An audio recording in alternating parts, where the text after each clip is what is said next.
So ito mga kabanat 'no, itong, ngayong bangayan 'no, nagkaroon na naman ng mainit na sagutan itong, si Basti at saka itong si, Senador Amy Marcos 'no. Parang sinupalpal nga siya, no. Parang dating dito sa sinabi ni Basti parang sinupalpal niya itong si Senador Amy Marcos.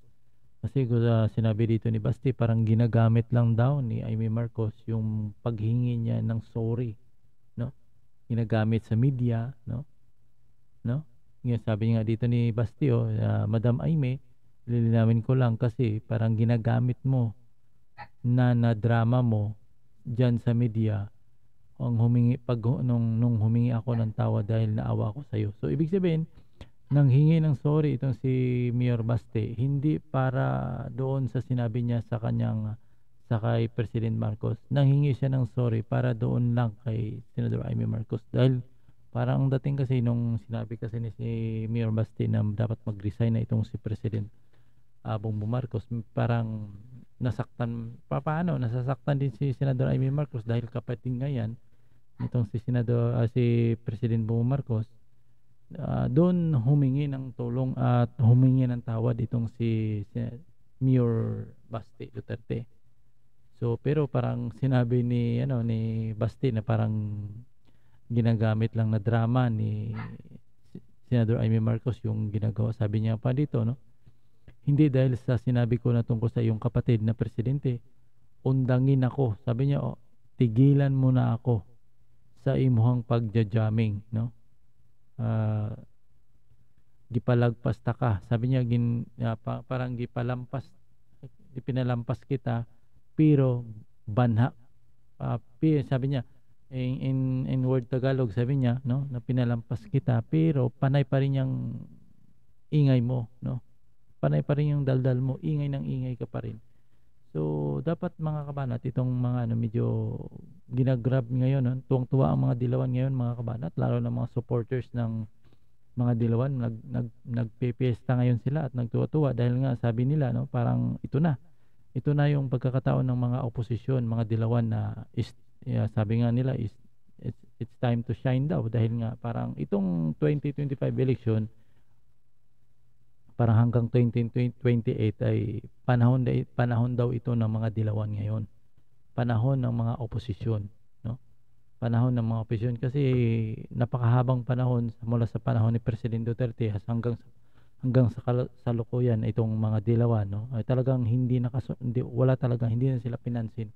Inatsyapuwera talaga sila ng taong bayan. So panahon na daw ito mga kabanat para dilawan na naman ang mamumuno. So iwan ko lang kung payag ko diyan. Kaya nga itong mga ganitong sitwasyon na Marcos Duterte, alam naman natin yung Marcos Duterte ay napakalakas na supporters yan. Pag nagbanggaan yan, imagine mo kasi mga kabanat, 30 million halos umabot sila ng 30 million.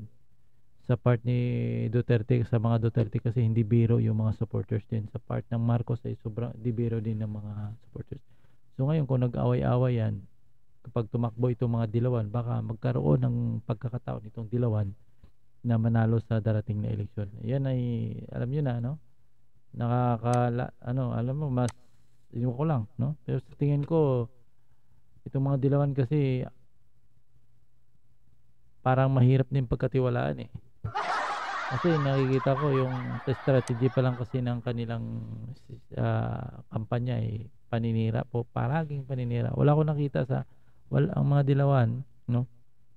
Tinglawan, wala akong nakikitang matinong plataporma kundi puro paninira sa mga kalaban nila. So yun ang mahirap mga kabanan.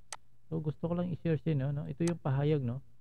Hindi naman siguro makapiright. Papakita ko itong sinabi ni Amy Marcos kasi sabi na nag-respond din si Senador Amy Marcos. Sabi niya ay nag-usap na kami kung nako hindi na ako basta magkukwento. So ibig sabihin hindi na ikikwento ni Senador Amy Marcos yung kanilang pinag-uusapan.